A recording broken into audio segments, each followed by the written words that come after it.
We recognize that for every organization that we walk into, regardless of what sector, industry, strata of society you're from, you have your own unique culture. You have your own unique objectives. You have your own unique demographics. So what we do is, though we have a core model and we have a core philosophy, what we do is we understand, by taking time up front with you, is we adapt it to meet your requirements and to meet your challenges. The purpose of the Callan Course is focused both on an individual objective and also an organizational objective. I realized that to do it justice, to do it right, I had to create a construct and a design that completely attended to what you might call the continuum of leadership, which is both leadership art and managerial science. So for an individual leader, what we feel very firmly on is we are going to create growth, development, but really internally transformation, and all of the things that go into excellence as a leader.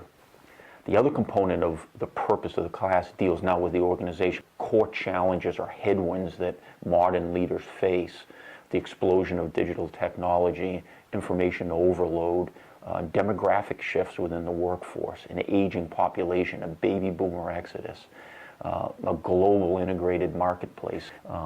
What we recognized is that this places an enormous challenge on organizations.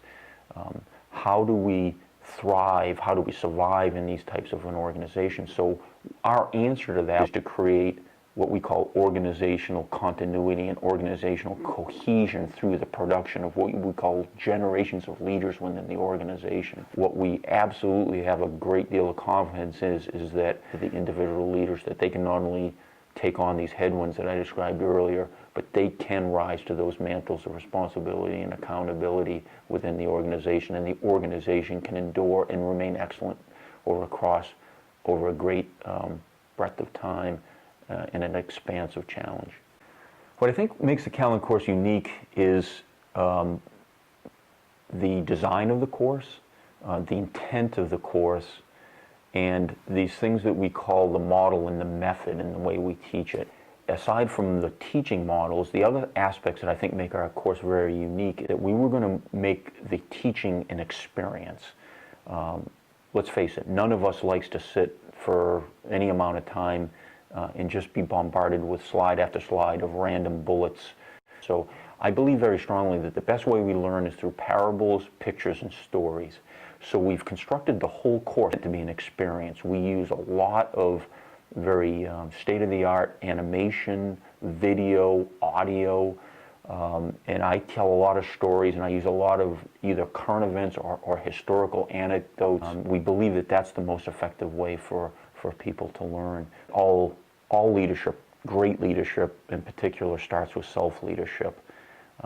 I believe that the first step that all leaders have to take is self-mastery, is the pursuit of self-mastery, self-awareness, self-discipline, and then, if you will, a dedication to incorporating into your own self, your life, and that you model those virtues and values. And then finally, the last piece of my leadership paradigm is that I believe that the ultimate test of a leader, it's known in terms of the leader's significance. We often talk about significance in our course and amongst our team as similar to a wake behind a ship moving through the ocean. What the leader leaves behind in terms of the strength and the vitality, the health, and the endurance of the organization, even when that leader is gone, is the most telling litmus test of the leader's effect. And that in that sense, they become the lesson. They are mentors that have passed on and created a generation that comes after them that is not only equally as strong as they were, but in many cases is and should be better than they were.